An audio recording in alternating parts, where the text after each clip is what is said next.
Bonsoir et bienvenue dans votre journal du vendredi 1er juillet 2016. Découvrons sans plus tarder les titres de notre édition. Jean-Jacques Urvois, garde des Sceaux, ministre de la Justice, a visité hier le tribunal administratif de Martinique. Le RSMA organisait aujourd'hui une cérémonie exceptionnelle de création d'une compagnie de formation professionnelle. Le programme CESA, dirigeant PME HEC, a été présenté aujourd'hui aux chefs d'entreprise. Au cours d'une conférence de presse ont été annoncés les temps forts du prochain festival culturel de la Dominique. Guy Suivant propose de l'album spirituel « J'ai compris Seigneur ». La jeune chanteuse Edwin Lagier se lance dans une carrière solo dans le zouk. Jean-Jacques Urvois, garde des Sceaux, ministre de la Justice, était en visite en Martinique le 29 et 30 juin. La situation de la prison de Ducos, la visite du tribunal administratif et la rencontre du personnel du tribunal de grande instance étaient à son programme. Nous l'avons rencontré au tribunal administratif à Schœlcher. Je suis ministre de la Justice et donc ministre de toutes les justices. C'est l'occasion pour moi de saluer l'intérêt que je trouve aux juridictions administratives qui, depuis des décennies maintenant, ont construit une véritable politique de défense des libertés publiques. Et comme j'ai eu déjà l'occasion de le dire, j'aime tellement les libertés que j'aime quand il y a plusieurs juges à s'en occuper. Donc il y a le juge judiciaire, qui est souvent le juge de la sanction, le juge de la répression.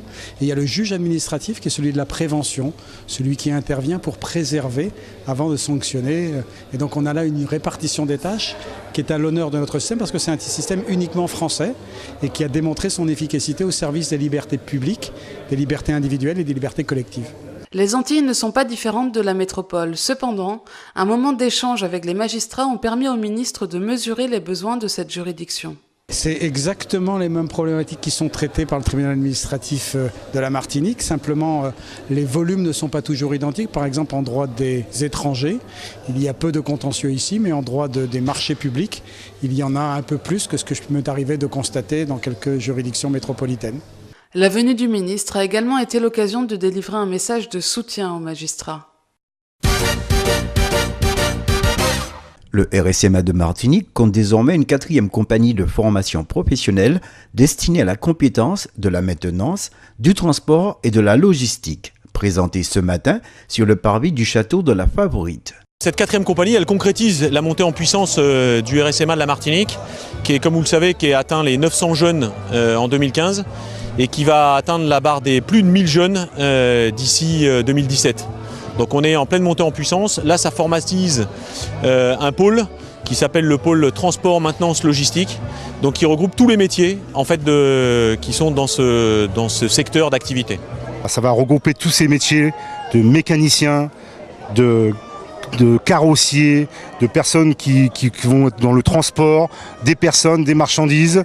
Voilà, la formation au métier, j'ai aussi sous ma coupelle, je dirais, le CIECA, donc le centre de conduite pour former les gens. Donc, et j'ai même les maintenanciers du régiment qui nous font notre maintenance.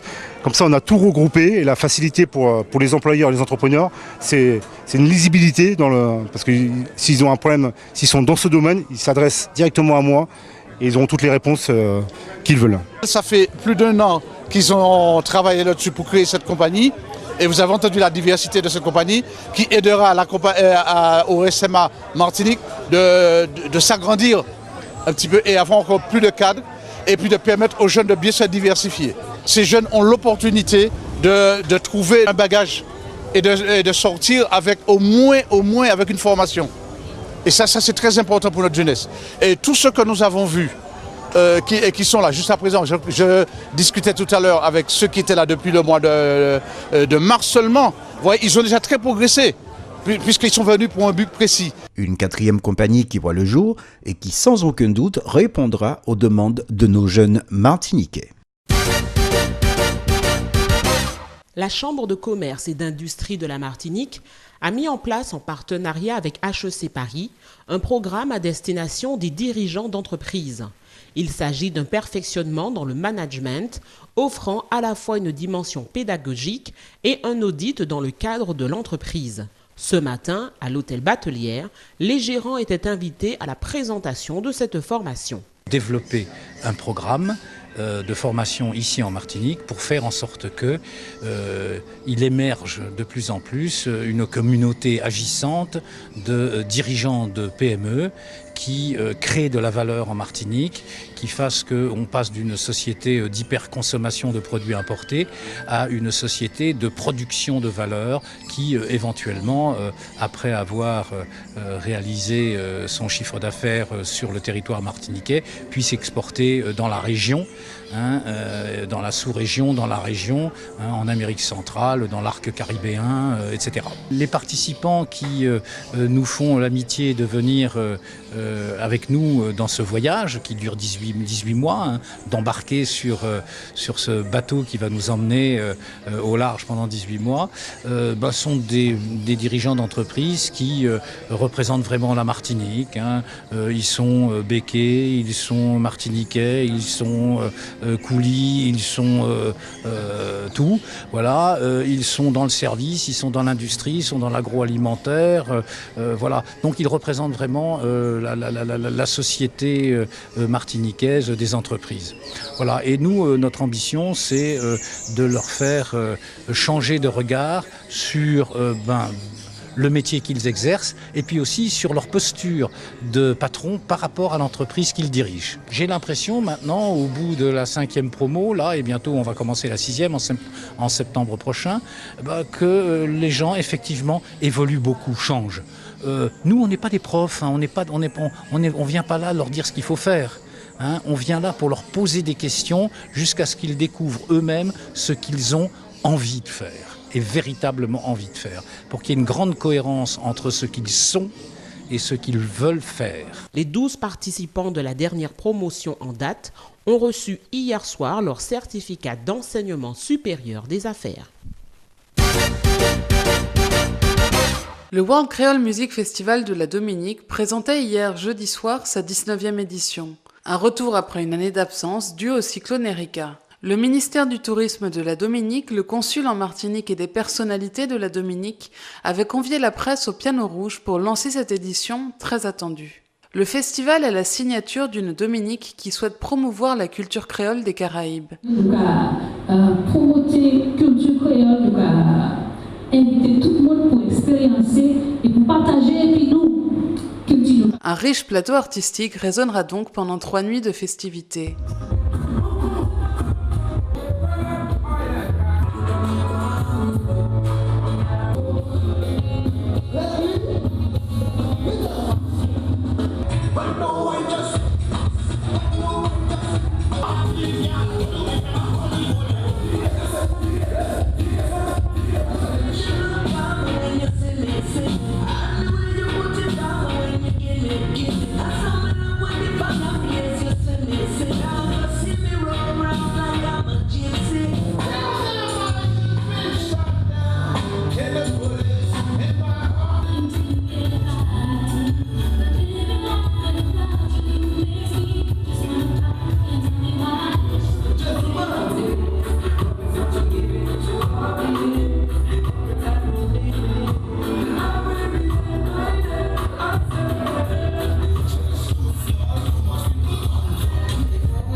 Les organisateurs attendent entre 4000 et 5000 festivaliers, peut-être plus, pour cette édition du World Creole Music Festival, qui se déroulera les 28, 29 et 30 octobre prochains à Roseau, en Dominique. Guy Suivant présente l'album J'ai compris Seigneur. Connu comme musicien et découvreur de talent, cet artiste, après de nombreuses épreuves dans sa vie personnelle, a trouvé le réconfort auprès de Dieu et c'est tout naturellement que sa musique prend aujourd'hui une dynamique spirituelle. Sur cet album, de nombreux autres artistes ont prêté leur voix au nom du Seigneur sur les textes de Guy Suivant. Je me sens bien en te priant, Seigneur. J'ai pu trouver en toi mon réconfort. Je suis heureux. Tu es dans ma vie, j'étais malade, j'étais bien entourée, j'ai eu recours à de nombreux médecins, c'est Josimar qui me prenait en charge, et c'était vraiment guidé par ton amour. Je suis un artiste, réalisateur, Et de là, j'ai beaucoup travaillé avec Alain Ajax, avec Zouk Productions. On a eu l'occasion de lancer pas mal de jeunes. Exemple, Jean-Marie Ragal, Bruno Bias, tout ce petit monde-là, on faisait partie d'un groupe ensemble. Et aujourd'hui, par rapport aux épreuves qui arrivent à tout le monde, j'ai le discernement de savoir que l'homme n'est pas ce qu'il est. D'accord? En faisant la différence avec Dieu et l'homme, lorsque tu te confies à l'homme, il dit le contraire de ce que tu dis. Mais lorsque je reste dans ma chambre, je me confie à Dieu, il me permet d'évoluer spirituellement et aujourd'hui je me sens bien à ses côtés. J'ai compris Seigneur, effectivement je n'ai pas sorti cet album pour sortir cet album, j'ai sorti cet album par rapport au miroir que ma mère entière a été. Ce miroir là pour moi a été vraiment malade durant des années. Et au moment que l'homme ne pensait pas sa guérison parce que les médecins disaient déjà qu'il allait mourir, et le jour qu'on a aidé à commander un cercueil pour elle, c'est ce jour-là que je regardais à quelle heure qu'elle allait mourir, ma mère. Étant jeune, j'entends qu'elle dit « Seigneur, je te promets, si tu me prolonges la vie, je te promets de te ramener des brebis égarées. » Et je me suis dit, c'est bizarre, l'homme avait dit après dit la mort pour ma mère, et aujourd'hui, Dieu est en train d'élever l'âme de ma mère. Et en faisant la comparaison aujourd'hui, ma mère, elle est quelqu'un qui prie énormément, et à travers sa prière, elle me fait part de ce que Dieu, j'étais petit à l'époque, aujourd'hui je me nourris de cette nourriture spirituelle. D'accord? Et pour rendre hommage au Seigneur, j'ai fait un morceau de ma mère. Ce n'est pas moi qui l'ai fait. C'est Dieu qui a pu faire ce morceau de moi parce que je ne serais pas en mesure de faire un morceau qui parle du témoignage, qui dit ce que Dieu a fait pour ma mère. Et je suis très content qu'elle a pu interpréter ce morceau et je pense qu'il va plaire à tout le monde. Même avec l'album J'ai compris Seigneur, c'est pas un jugement, mais c'est un constat. Je dirais aux gens, il faut être vrai. Ne faites pas comprendre que vous faites du mal à X et puis c'est Z qui a fait. D'accord? Parce qu'on a trop tendance à chercher à savoir comment va Y. Mais on le fout dans la rue, il est dans les rues et puis on te dit, regardez Madame Tala. Mais ce sont ces gens-là qu'on fait. Mais si aujourd'hui qu'on comprenait que ça ne sert à rien de pouvoir mettre des gens dans la rue, de faire du tort aux gens et de prier le Seigneur, je m'assure en priant le Seigneur, il va y avoir beaucoup plus d'âmes qui ne seront pas perdues. Et on va se réconcilier avec nous-mêmes. Parce que nous sommes en train de se disperser. Et puis par rapport à beaucoup de méchanceté, les gens sont là, en train de regarder qui tombe. Et je dis au Seigneur de pardonner à tous ces gens-là. Parce qu'aujourd'hui, par rapport à l'album J'ai compris Seigneur, beaucoup ont souhaité me voir dans la rue. D'accord? Ont souhaité, mais heureusement pour eux qu'ils n'ont pas pu. Je n'ai pas pu dévier par rapport à leur volonté, mais quand même la volonté de Dieu, c'est de faire plaisir au Seigneur. Aujourd'hui, Seigneur, il est entré dans ma vie. Aujourd'hui, je dis merci pour ça. Basket, République ici bas, rime avec casse-tête, politique et rappeur, ont plusieurs casquettes. Monsieur le Président, que pensez-vous faire pour nous? Le monde va mal, de plus en plus mal. Monsieur le Président, que pensez-vous faire pour nous? Le monde va mal, de plus en plus mal. Monsieur le Président, que pensez-vous faire pour nous? Le monde va mal, de plus en plus mal. Monsieur le Président, que pensez-vous faire pour nous? Le monde va mal, de plus en plus mal. Edwin Lagier est une jeune chanteuse dont la carrière solo débute.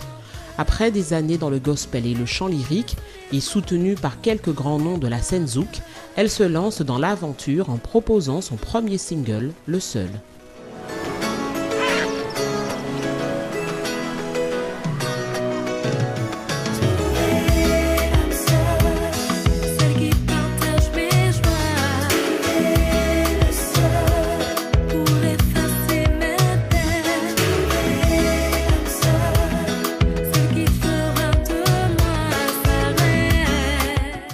Je chante depuis, on va dire depuis toujours, depuis l'âge de 5 ans, mais j'étais vraiment en mode chorale, très gospel, chorale, donc chant lyrique.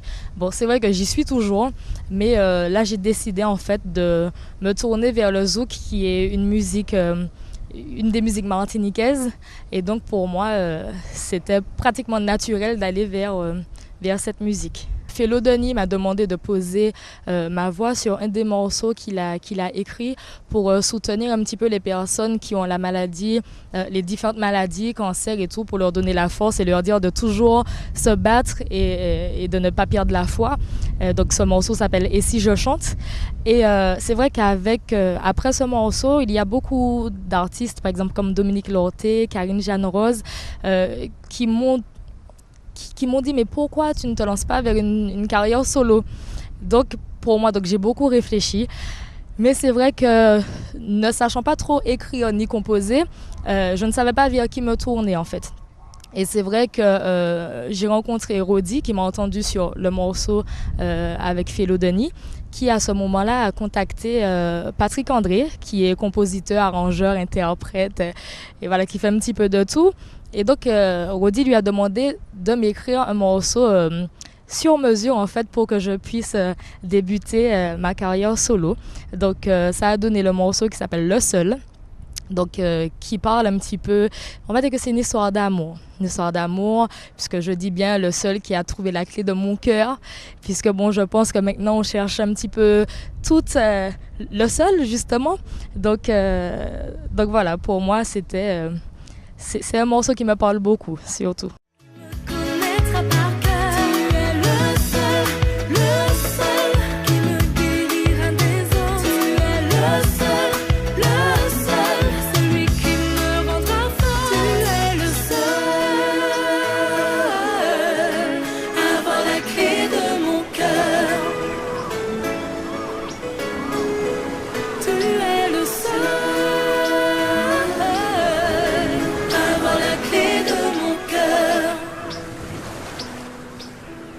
Et c'est ainsi que s'achève notre édition. Rendez-vous lundi à 19h20 pour une nouvelle page d'information.